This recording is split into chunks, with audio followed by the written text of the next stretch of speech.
Тематика живописных полотен кроется в самом названии проводимого мероприятия. Арт-пленэр означает искусство на открытом пространстве. Работы пронизаны солнечным светом, естественными красками растений и животных.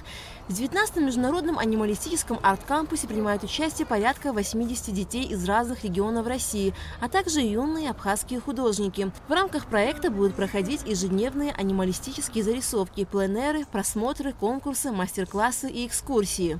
Что такое анималистический наш арт-кампус? Это собираются дети, как правило, это ученики художественных школ, школ искусств, и они вместе со своими педагогами работают по определенной тематике. Анималистический жанр очень сложный, очень интересный, но тем не менее детям очень нравится, потому что мы рисуем животных, рисуем природу, ботанику, и для них это очень близкая такая живая тема. Главная цель международного анималистического арт-кампуса – объединить культурологическую, историческую, экологическую, образовательную и творческую составляющие, чтобы получить максимально обучающий и развивающий результат для всех участников проекта. Максиму Степащенкову 14 лет. Рисованием увлекается с 3 лет. Юноша хочет стать профессиональным художником. Да, природа тут просто невероятных масштабов.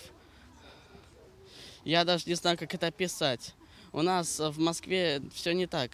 Я рисую в большей графике. Правда, не думаю, что будет через 10 лет актуально уже рисование по старинке на листе бумаги, а больше 3D-моделирование какое-нибудь или не знаю. Все-таки традиционным способом легче стараться и легче учиться.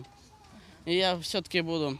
В рамках международного анималистического пленэра состоятся 3 конкурса на лучшую работу по живописи и графике, а также абхазские художники проведут мастер-классы для детей. Учиться рисовать море, например, что в Москве нету. Вот. Здесь красивая природа, что тоже нету. И познакомиться с другими ребятами.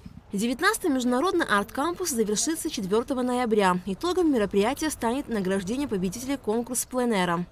Айка Трапш, Алексея Гухава, Абхазское телевидение.